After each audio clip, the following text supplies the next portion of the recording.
بسم اللہ الرحمن الرحیم۔ محترم ناظرین، دن کی شروعات صرف آنکھ کھولنے سے نہیں بلکہ جسم کو آہستہ آہستہ جگانے سے کریں۔ بستر پر ہی چند لمحے رہ کر ہاتھ پاؤں ہلائیں، گہری سانس لیں اور دل کو یہ احساس دلائیں کہ آج جلد بازی نہیں بلکہ شعور کے ساتھ جینا ہے۔ عادت پورے دن کی جسمانی ہم آہنگی کو بہتر بناتی ہے۔ صبح کا پانی محض عادت نہ بنائیں بلکہ اسے نیت کے ساتھ پئیں، کیونکہ پانی صرف پیاس نہیں بجھاتا بلکہ خلیوں کو پیغام دیتا ہے کہ آج صفائی اور توازن کا دن ہے۔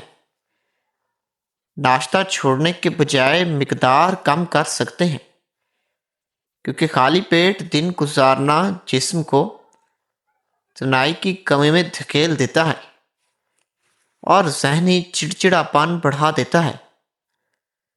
کھانے میں جلدی اس لیے نقصان دہ ہوتی ہے کہ دماغ کو پیٹ بھرنے کا پیغام پہنچنے میں وقت لگتا ہے۔ آہستہ کھانا دراصل زیادہ کھانے سے بچنے کا ایک قدرتی طریقہ ہوتا ہے۔ دن میں ایک وقت ایسا ضرور رکھیں جب آپ مکمل خاموشی میں ہوں، نہ فون، نہ گفتگو، نہ شور، کیونکہ خاموشی اعصاب نظام کی مرمت کرتی ہے۔ ہر دن تھوڑا سا چلنا صرف وزن گھٹانے کے لیے نہیں بلکہ دل، پھیپھڑوں اور دماغ کی باہمی گفتگو بہتر بنانے کے لیے ضروری ہوتا ہے۔ زیادہ دیر ایک ہی جگہ بیٹھنے سے انسان کا خون ہمیشہ سست ہو جاتا ہے، اس لیے ہر آدھے گھنٹے بعد جسم کی پوزیشن بدلنا صحت کا ایک بنیادی اصول ہوتا ہے۔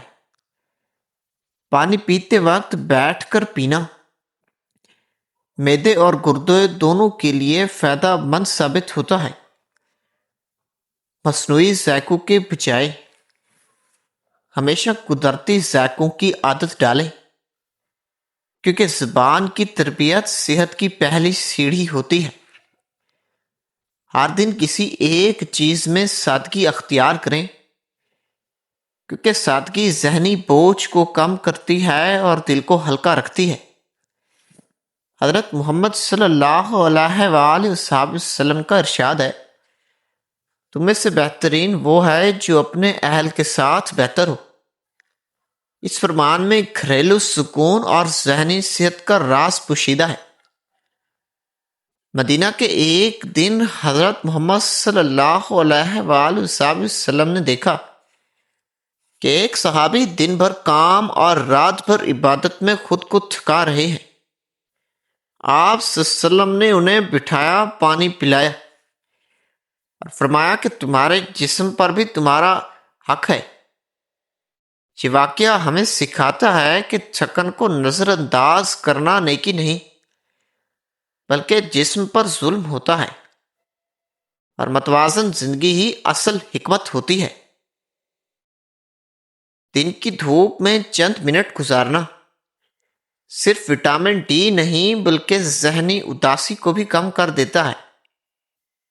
کھانے کے فوراً بعد سونا معدے پر بوجھ ڈالتا ہے، اس لیے ہلکی چہل قدمی کو معمول بنا لیں۔ نمک اور شکر کو اپنا دشمن نہ بنائیں بلکہ ان کی مقدار کو قابو میں رکھیں، کیونکہ اعتدال ہی صحت کی اصل بنیاد ہوتی ہے۔ ہر دن ایک مثبت جملہ خود سے کہیں، کیونکہ خود کلامی دماغی کیفیت کو براہ راست متاثر کرتی ہے۔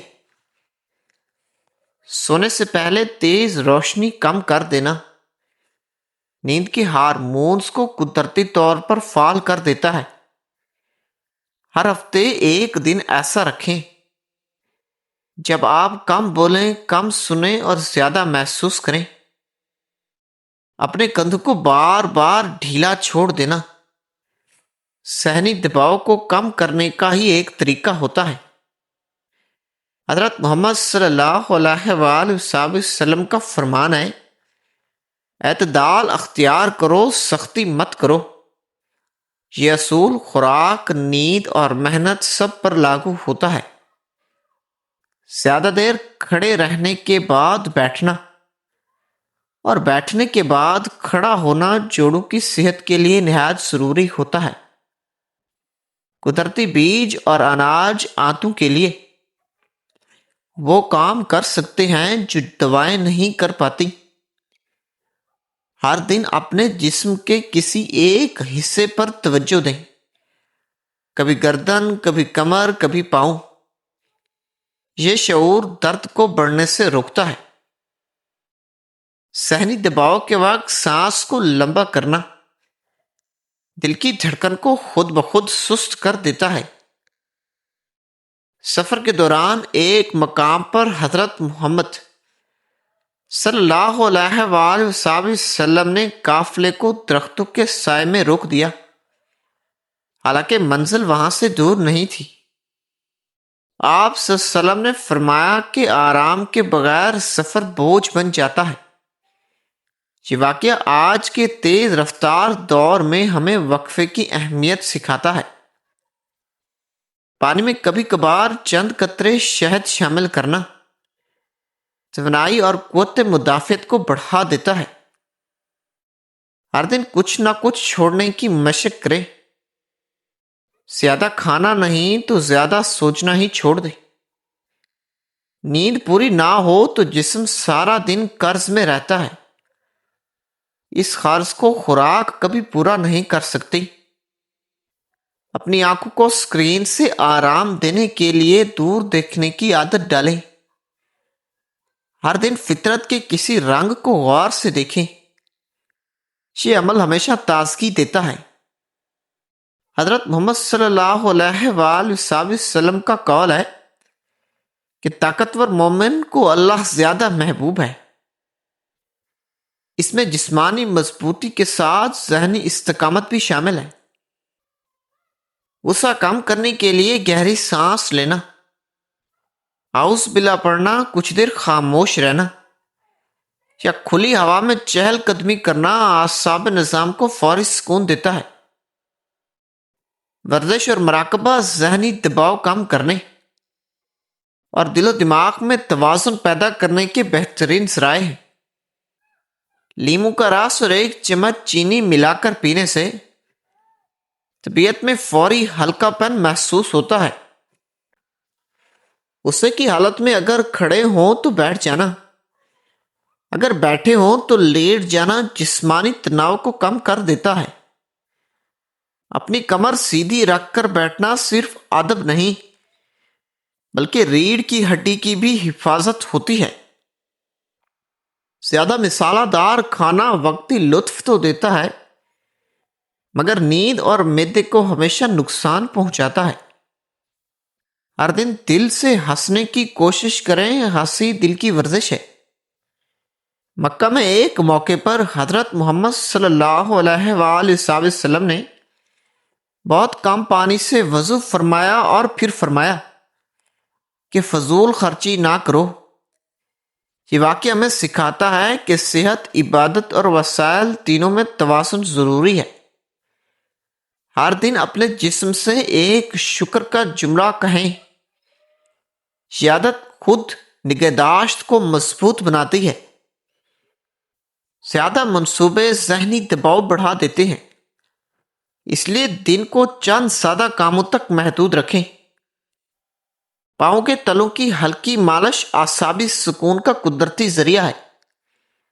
اپنی سانس، نیند، خوراک اور حرکت کو ایک نظام سمجھیں، کیونکہ صحت کسی ایک چیز سے نہیں بنتی۔ دن کے اختتام پر خود سے پوچھیں کہ آج جسم نے کیا سکھایا، کیونکہ جسم ہمارا خاموش استاد ہوتا ہے۔ صحت کوئی وقتی مقصد نہیں بلکہ ایک مسلسل تعلق ہے۔ جتنا احترام آپ اپنے جسم کو دیں گے اتنا ہی وہ زندگی بھر آپ کا ساتھ دیتا رہے گا۔ سردیوں میں رات کو سونے سے قبل ایک گلاس نیم گرم دودھ میں 1 چمچ گوند کتیرا ملا کر پی لیں۔ یہ نہ صرف پیٹ کی گرمی کو دور کرتا ہے بلکہ خشک کھانسی میں بھی بہت مفید ہوتا ہے۔ ٹھنڈے موسم میں اپنے چہرے کی جلد پر شہد اور پسی ہوئی بادام کا پیسٹ لگائیں۔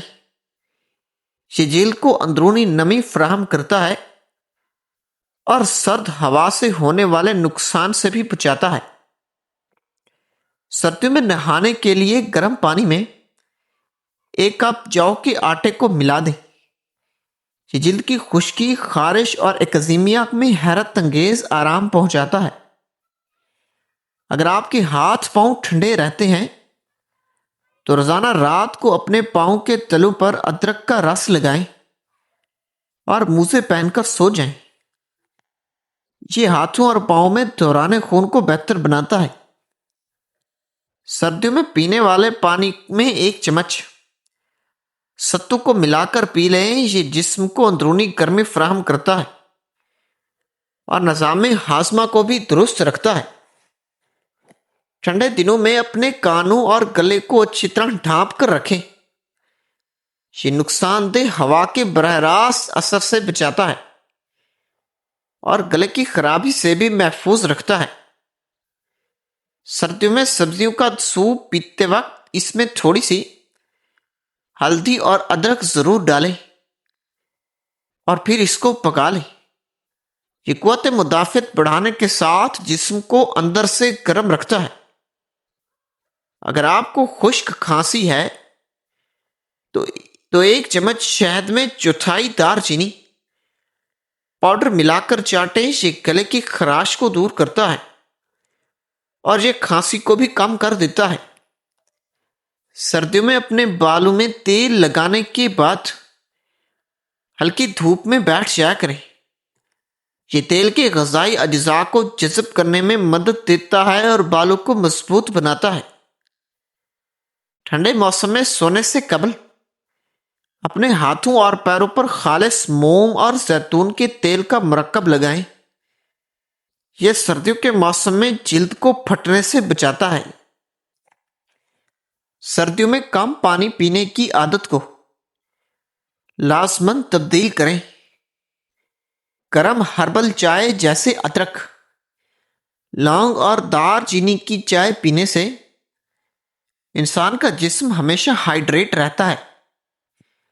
اگر آپ کے ہونٹ پھٹتے ہیں تو رات کو ہونٹوں پر خالص گلیسرین لگا کر سو جائیں۔ صبح اٹھ کر نرمی سے صاف کریں۔ یہ قدرتی طور پر ہونٹوں کو نرم بناتا ہے۔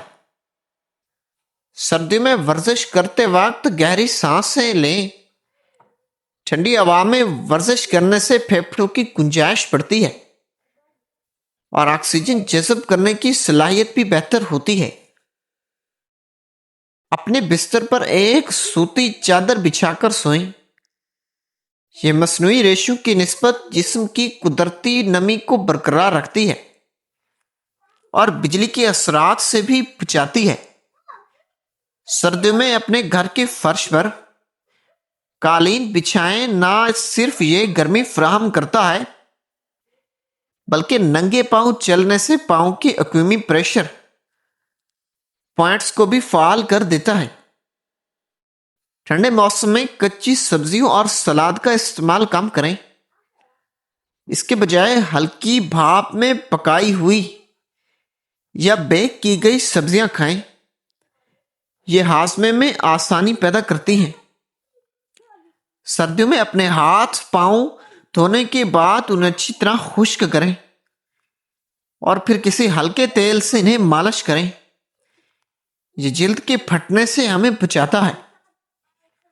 اگر آپ کو سردی میں نزلہ زکام ہو جائے تو 1 کپ گرم پانی میں 2 چمچ سرکہ ملا کر اس کی بھاپ لیں۔ یہ ناک کی بندش کھولنے میں مدد دیتا ہے۔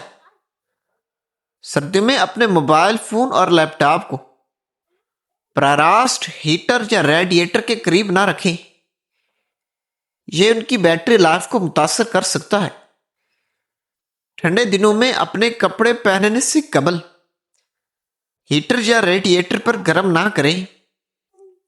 اس سے کپڑوں کے ریشے کمزور ہو جاتے ہیں، بجائے اس کے کہ انہیں کمرے کی درجہ حرارت پر آنے دیں۔ محترم ناظرین، امید کرتا ہوں کہ یہ ویڈیو آپ کو پسند آئی ہوگی۔